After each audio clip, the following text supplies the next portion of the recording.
मार तो ठुन के मुँह के माई गे झाड़ देतौगे। मार तो ठुन के मुँह के माई गे झाड़ देतौगे। दरभंगा वाली पुतहु पिठी ससार देतौगे। मधुबनी वाली पुतहु झोटा उखाड़ लेतौगे। हे गई कनिया बन के अइतौ घर के बिगाड़ देतौगे। हे गई कनिया बन के अइतौ घर के बिगाड़ देतौगे। दरभंगा वाली पुतहु पिठी ससार देतौगे। सीतामढ़ी वाली पुतहु झोटा उखाड़ लेतौगे।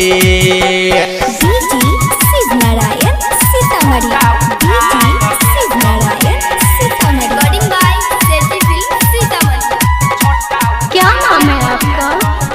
डीजे राम भरोस दीवाना।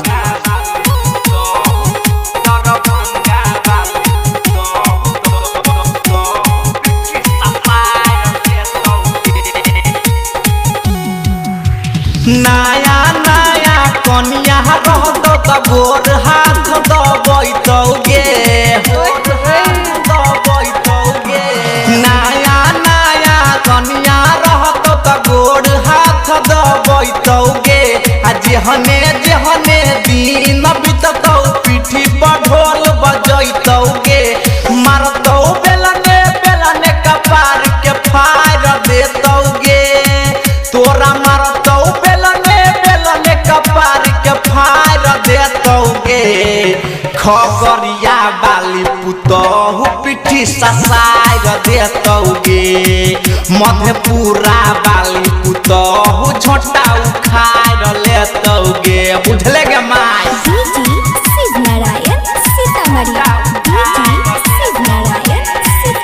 हेलो, के बजै छी?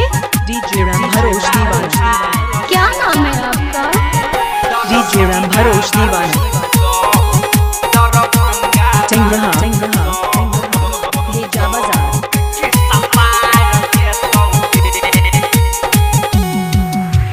शादी कोई के सुन गे माई दुख नहीं तोरा देबौगे। दुख नहीं तोरा देबौगे। शादी कोई के सुन गे माई दुख नहीं तोरा देबौगे। अपने कमा के अपने बना के तोरा बाऊ के खियबौगे। हेरे रे मरतौ तोरा खचार देतौगे। माई गे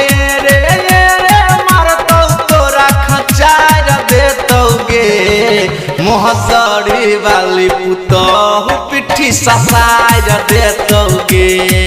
सरलाही वाली पुतहु पिठी ससार देतौगे।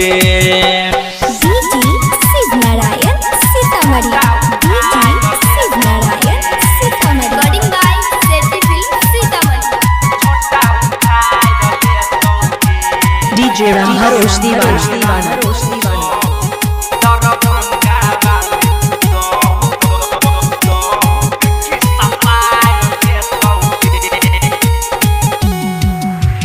पवनपुर बैया के तू माई बात नहीं टालगे।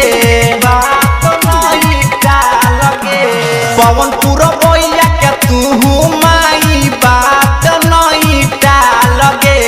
राइटर संजीत के मौगी घर में करै छै बाबा लगे। बेसी जबदबी तो कंठ दबा के मार देतौगे। बेसी जबदबी तो कंठ दबा के मार देतौगे। जनकपुर वाली पुतहु पिठी ससार देतौगे। पुरनिया वाली पुतहु पिठी ससार देतौगे।